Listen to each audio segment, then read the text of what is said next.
بیرون ملک سے کسی کے بزرگ نے، والد نے یا کسی کے بیٹے نے آنا ہو تو وہ 2 ماہ قبل ہی آنکھیں فرش راہ کیے ہوتے ہیں اور گن گن کے دن گزار رہے ہوتے ہیں، اور جو ہی لمحے قریب آتے ہیں تو پھر گھڑیاں اور ساعتیں بھی گنی جاتی ہیں۔ بار بار گھڑی دیکھتے ہیں، ابھی تک پہنچے نہیں، جبکہ یہ طے ہے کہ 5:02 پہ فلائٹ اترے گی۔ تو مطلب اس کا یہ ہے کہ جب سینے میں کسی کا انتظار رکھا ہوا ہو تو ان کے لیے پھر سارے کام مؤخر کر کے ان کے استقبال کیے جاتے ہیں۔ یہ مہینہ اللہ کی رحمتوں کا موسم بہار ہے، چھم چھم رحمتیں برستی ہیں، انوار اترتے ہیں، گناہ گاروں کو آتش دوزخ سے نجات بخش دی جاتی ہے۔ تو اس کا استقبال کرنا، اس کے لیے انتظار کرنا، گن گن کے دن گزارنا، لمحے اور ساعتیں بسر کرتے ہوئے بار بار ماہ سیام کا ذکر کرنا، یہ اس مہینے کے ساتھ محبت کی دلیل ہے، اور اس مہینے کے ساتھ محبت اللہ سے محبت کی دلیل ہے۔ اس لیے اس مہینے کا استقبال کرنا، اس کے لیے تیاری کرنا، اپنے گھر کو صاف کرنا، اس کے لیے اپنی اولاد کے دل میں شوق پیدا کرنا اور ماحول پہلے پیدا کرنے کی کوشش کرنا، تاکہ جو ہی یہ ماہ جلوہ گر ہو تو روزہ رکھنے کا مزاج پیدا ہو چکا ہو، تلاوت کلام مجید کا مزاج پیدا ہو چکا ہو، دیگر نوافل اور اچھے اعمال بجا لانے کی عادت پڑ چکی ہو۔ تو شعبان میں ہی اس کی تیاری ہوتی ہے تاکہ رمضان المبارک آتے ہی ہم پوری طرح سے مستعد اور فعال ہو کر کے اس مہینے کی برکتوں کو سمیٹ لیں۔ اللہ کے محبوب علیہ السلام نے ارشاد فرمایا کہ جب ماہ سیام آتا ہے فتحت ابواب الجنہ، تو جنت کے 8 دروازے کھول دیے جاتے ہیں، اور جنت کے 8 دروازوں میں سے ایک دروازے کا نام باب الریان رکھا گیا ہے، جو صرف روزہ داروں کے اعزاز و تکریم کے لیے ہے۔ روزہ دار اس دروازے سے گزر کے جنت جانے۔ حضرت سیدنا سلمان فارسی رضی اللہ تعالی عنہ فرماتے ہیں کہ تو رمضان المبارک سے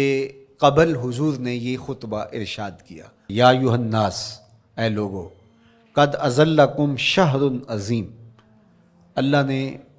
تمہارے اوپر ایک بہت پاکیزہ، پر نور، عالی مرتبت مہینہ سایہ فگن کر دیا ہے۔ شہر فیہ لیلۃ خیر من الف شہر، اس مہینے میں ایک ایسی رات ہے جو 1000 مہینے سے بہتر ہے۔ جعل اللہ صیامہ فریدہ و قیام لیلۃ تطوع، اس مہینے کے دن کے روزے فرض قرار دیے گئے اور راتوں کا قیام نفل بنایا گیا۔ ومن تقرب فیہ بخصلۃ من الخیر کان کمن ادی فریدۃ فیما سواہ، ایک نفل کا ثواب ایک فرض کے برابر اس مہینے میں کر دیا جاتا ہے۔ ومن ادی فریدۃ کان کمن ادی 70 فریدۃ فیما سواہ، اور اگر کوئی ایک فرض ادا کرتا ہے تو اس کو 70 فرائض کا ثواب ملتا ہے۔ وہو شہر الصبر، یہ مہینہ صبر سے کھاتا ہے، ہونے کے باوجود بھی انسان تناول نہیں کرتا۔ ٹھنڈا میٹھا مشروب میسر ہے اور زبان کانٹا بن گئی، حلق خشک ہو گیا، لیکن اس کے باوجود بھی ایک گھونٹ حلق سے نیچے اتارنے کا روادار نہیں ہوتا، تو یہ صبر کی عادت ڈالتا ہے۔ اور سنو، صبر کا ثواب جنت ہے۔ وشہر المواسات، اور یہ ہمدردی کا مہینہ ہے، باہمی پیار کا مہینہ ہے، الفتیں بانٹنے کا مہینہ ہے، نرم دلی کا مہینہ ہے، ایک دوسرے کے احساس کا مہینہ ہے۔ جب کوئی شخص بھوک اور پیاس کاٹتا ہے تو اس کو پھر محسوس ہوتا ہے، بالخصوص امراء، کہ بھوک کیا بلا ہوتی ہے، اور جو نان شبینہ کو ترستے ہیں اور جنہیں کھانا میسر نہیں آتا، ان کی زندگیاں کتنی تلخ ہوتی ہیں۔ تو بھوک اور پیاس احساس پیدا کرتی ہے، وشہر یزاد فیہ رزق المومن، اور یہ ایسا مبارک مہینہ ہے جس میں مومن کا رزق بڑھا دیا جاتا ہے، غرباء تک بھی اللہ کی نعمتیں وہ پہنچتی ہیں جو عام دنوں میں ان کو میسر نہیں ہوتی، اور امراء بھی نعمتوں کا لطف لیتے ہیں، اس لیے کہ بھوک کاٹنے کے بعد جب ان کو نعمت میسر آتی ہے تو پھر انہیں احساس ہوتا ہے۔ وَمَنْ فَطَّرَ فِيهِ صَائِمًا كَانَ مَغْفِرَةً لِذُنُوبِهِ، جس نے روزہ دار کا روزہ افطار کروایا، یہ افطاری گناہوں کی مغفرت اور آتش دوزخ سے گردن کی آزادی کا مجدہ جاں فضا بن جائے گا۔ وَقَانَ لَهُ مِثْلُ أَجْرِهِ مِنْ غَيْرِ أَنْ يَنْقُصَ مِنْ أَجْرِهِ شَيْءٌ، اور روزہ افطار کروانے والے کو روزہ رکھنے والے جتنا اجر ہی دیا جائے گا، لیکن روزہ رکھنے والے کے اجر میں بھی کوئی کمی نہیں واقع ہوگی۔ تو صحابہ کا تو دل تڑپنے لگا کہ یہ کتنی بڑی بات ہے۔ انہوں نے کہا اے اللہ کے پیارے رسول صلی اللہ علیہ وسلم، ہم میں سے تو ہر بندہ یہ طاقت نہیں رکھتا کہ روزہ دار کو روزہ افطار کروا دے، تو یہ تو پھر اہل زر ہی یہ سعادت حاصل کر پاتے ہیں۔ حضور نے ارشاد فرمایا یؤتی اللہ ھذا الثواب، یہ ثواب اللہ اسے شخص کو بھی عطا کرے گا۔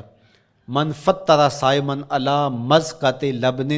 او تمرۃ او شربۃ من ماء، جس نے کسی کا روزہ ایک گھونٹ دودھ سے کھلوا دیا یا ایک کھجور سے کھلوا دیا یا پانی کے ایک گھونٹ سے اس کا روزہ افطار کروا دیا۔ ومن اشبع صائما، اور جس نے صحیح اہتمام کے ساتھ روزے دار کو اچھا کھانا کھلایا، اچھی پرتکلف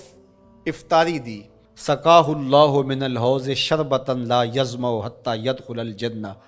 اس کو حوض کوثر سے ایسا جام ملے گا 50,000 سال کے دن میں اس کو دوبارہ پیاس نہیں لگے گی، یہاں تک کہ جنت میں چلا جائے گا۔ فرمایا وَهُوَ شَهْرٌ أَوَّلُهُ رَحْمَةٌ، یہ وہ مہینہ ہے جس کے پہلے 10 دن رحمت ہیں، اور اس کا درمیانی عشرہ اوسطہ وہ مغفرت ہے، وآخرہ عتق من النار،